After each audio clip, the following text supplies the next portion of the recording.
topik yang berikutnya terkait memang vaksin COVID-19 ini. Nah, ini kemarin waktu kita hasil wawancara yang pertama itu ada beberapa orang yang menanyakan dan bahkan memang dokter juga menanyakan gitu. Mengapa sih uji coba vaksin COVID itu yang dilakukan di Indonesia tidak dilakukan di semua daerah gitu? Kenapa harus milih-milih gitu? Hmm. Itu gimana jawabannya, Dok? Ya, jadi prinsip dari uji coba vaksin itu kan tim peneliti itu harus melakukan pengecekan kondisi secara berkala terhadap subjek relawan. Ya, jadi misalnya setelah diberikan vaksin atau kontrolnya, plasebonya, itu kan misalnya tim peneliti harus melakukan kunjungan rutin ya untuk melihat apakah ada efek samping, apakah ada kejadian COVID dan seterusnya. Jadi dan itu kan bisa jadi harus kunjungan rumah. Jadi tim peneliti harus follow up ke rumah untuk melihat sejauh mana apakah ada efek samping yang muncul gitu. Nah, karena ini yang meneliti adalah tim teman-teman dari FK Unpad dan Unpad itu kan di Bandung. Jadi kan domisili dari tim peneliti kan di Bandung. Nah, tidak mungkin ketika tim peneliti itu di Bandung kemudian harus follow up subjek penelitian yang ada di Surabaya atau ada di Jogja begitu. Jadi kan ada di setiap penelitian itu ada yang namanya kriteria inklusi subjek. Ya, kriteria apa sehingga seseorang itu bisa diikutkan dalam penelitian. Misalnya kriteria inklusi harus umurnya, misalnya ya ini cuma contoh aja, misalnya umurnya 20 sampai 45 tahun misalnya. Kemudian tidak misalnya tidak pernah terpapar oleh COVID sebelumnya, misalkan dibuktikan dengan hasil PCR, misalnya seperti itu. Kemudian domisili di Bandung, kemudian tidak memiliki rencana untuk pindah selama penelitian berlangsung. Gitu. Nah, ini kan penelitiannya hanya oleh setahu saya itu yang terlibat dalam penelitian itu kan teman-teman FK Unpad. Jadi ya kalau mau follow up ya akan lebih mudah bagi tim peneliti, termasuk jika ada kejadian yang tidak diinginkan. Itu kan harus semua laporan kejadian tidak diinginkan harus dilaporkan dalam uji klinik. Ya, baik kejadian yang mengancam jiwa atau yang tidak mengancam jiwa. Nah, seperti itu. Jadi kalau misalkan subjeknya itu orang tadi ya orang Surabaya ya gimana itu kan tidak praktis. Nanti harus pergi ke Surabaya untuk follow up seminggu sekali misalnya. Kan itu harus dilihat langsung secara fisik kan. Begitu. Kecuali kalau penelitian vaksin Sinovac ini melibatkan beberapa FK, beberapa fakultas kedokteran misalnya FK Unpad plus FK UI plus FK UGM plus FK UNER. Nah itu mungkin bisa 4 kota subjeknya. Saya sendiri juga saat ini juga sedang merancang uji klinik untuk vaksin fase 3 untuk vaksin rotavirus. Nah kami kan tim penelitian di Jogja, kemudian penelitian kami itu di Klaten dan Surakarta. Maka ada kriteria inklusinya, tinggal domisili di Klaten dan Surakarta. Karena nggak mungkin saya penelitinya di Jogja, kemudian harus follow up kondisi kesehatan secara langsung. Kan kita bukan dukun, kan? Dokter kan bukan dukun yang bisa lihat terawang jarak jauh gitu. Oh gimana kondisinya kan nggak bisa gitu, harus dilihat, didatangi, dilihat, diukur suhunya, kemudian di anamnesis, kemudian nanti kita bisa melakukan pemeriksaan fisik lain yang sesuai, kan seperti itu. Nah, itu tidak mungkin kalau tidak ininya gitu. Makanya juga diharapkan selama penelitian berlangsung itu tidak berpindah domisili gitu. Supaya tidak menyulitkan tim peneliti. Bisa dibayangkan kalau pas rekrutmen di Dosing Bandung, tapi habis seminggu kemudian pindah ke Lampung, ya nanti kasihan tim peneliti harus sampai ke Lampung buat meriksa suhu, harus meriksa anamnesis yang lain gitu.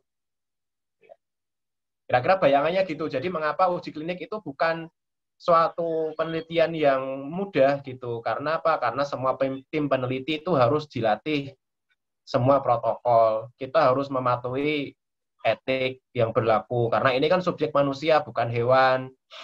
Kan seperti itu, ya.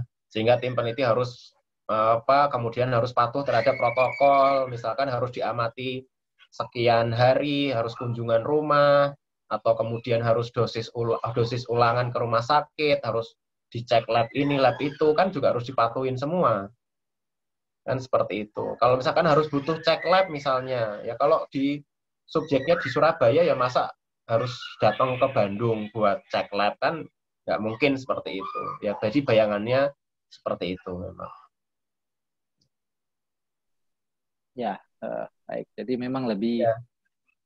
terkait visibilitas Ya. peneliti dan juga ini untuk keamanan dan juga mungkin ada juga aspek-aspek kriteria ya dari penelitian ataupun proses pengembangan vaksinnya tersebut. Jadi tidak sembarangan memang harus ada kriteria Makanya standar tepat. ya.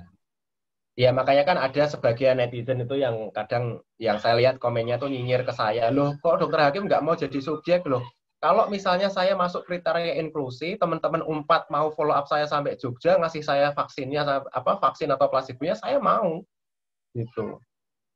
Gitu. Saya nggak masalah saya jadi subjek penelitian asal saya sesuai dengan kriteria inklusinya gitu. Tapi kalau saya tidak masuk kriteria inklusi, ya masa saya harus memaksakan diri sebagai subjek? Nanti kan penelitiannya jadi gimana? Pelanggaran terhadap protokol. Kan begitu. Ya kalau teman-teman FK4 ada yang mau datang ke Jogja, ngasih dosis, kemudian saya dipantau kesehatannya, ya saya malah senang. Jadi subjek penelitian itu malah menyenangkan. Mengapa? Karena kondisi kesehatan kita malah dipantau, diperhatikan, ada yang nanyain gimana dok, ada yang demam nggak, ada ini nggak, ada itu nggak, malah kesehatan saya nanti sakit sedikit nanti diperiksa lab, kan gitu. Ya, kalau memang sesuai kriteria inklusi, saya mau saja jadi subjek.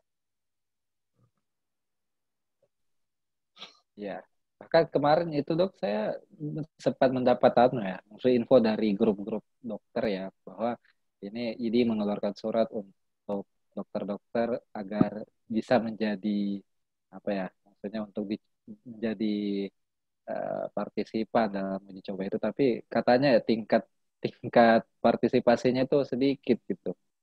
Apakah memang itu ada kriteria ataupun saya kenapa harus dokter? Kemarin itu ditanya juga kenapa harus dokter yang jadi uji pasien uji coba vaksin itu gitu. Apakah ada memang aspek tertentunya sehingga dokter itu menjadi lebih baik untuk jadi uji coba atau gimana ya dok?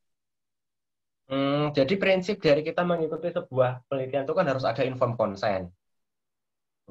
Jadi selama kita membaca, kemudian kita memahami manfaat, resiko, kemudian kita secara sukarela. Jadi keikutsertaan dalam uji klinik itu bersikap sukarela, tidak ada paksaan.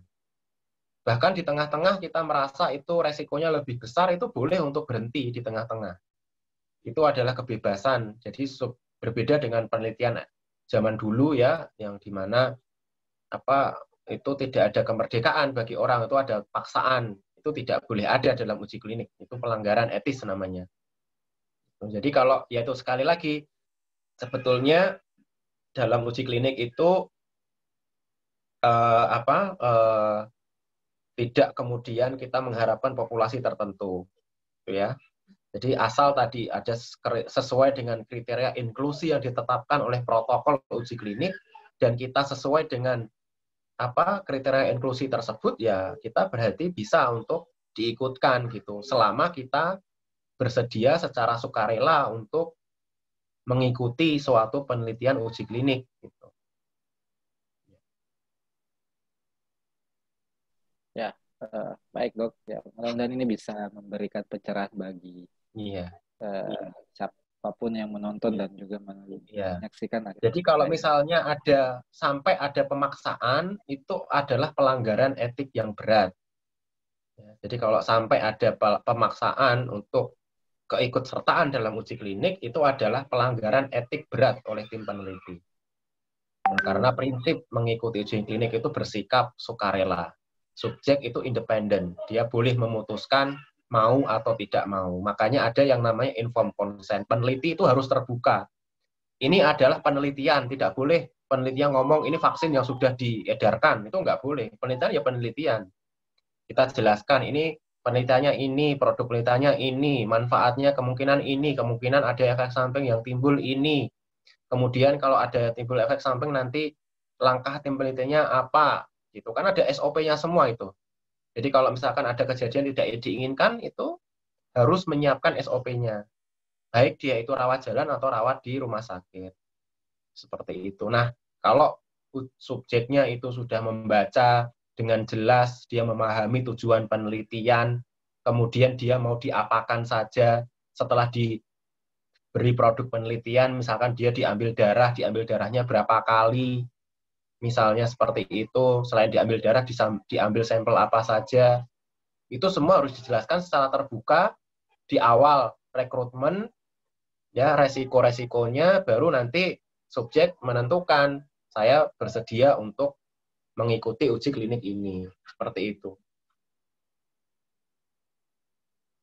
Ya, baik, Prof. Ya, jadi memang pertama ini ada protokolnya ya, dan itu pasti sudah dibuat untuk keamanan dan juga efektivitas dari penelitian tersebut. Kemudian untuk menjadi ya orang uji coba itu memang bersifat sukarela, tidak boleh dipaksa, dan ya bagi mereka ya kemudian memenuhi kriteria untuk itu ya tidak apa ya bahasanya mungkin tidak usah khawatir gitu ketika ingin menjadi relawan untuk bisa menjadi orang di uji coba vaksin tersebut gitu. Sudah di apa ya bahasanya ada protokol untuk keamanannya juga, dan itu tidak perlu kita khawatir yang berlebih terhadap hal tersebut gitu.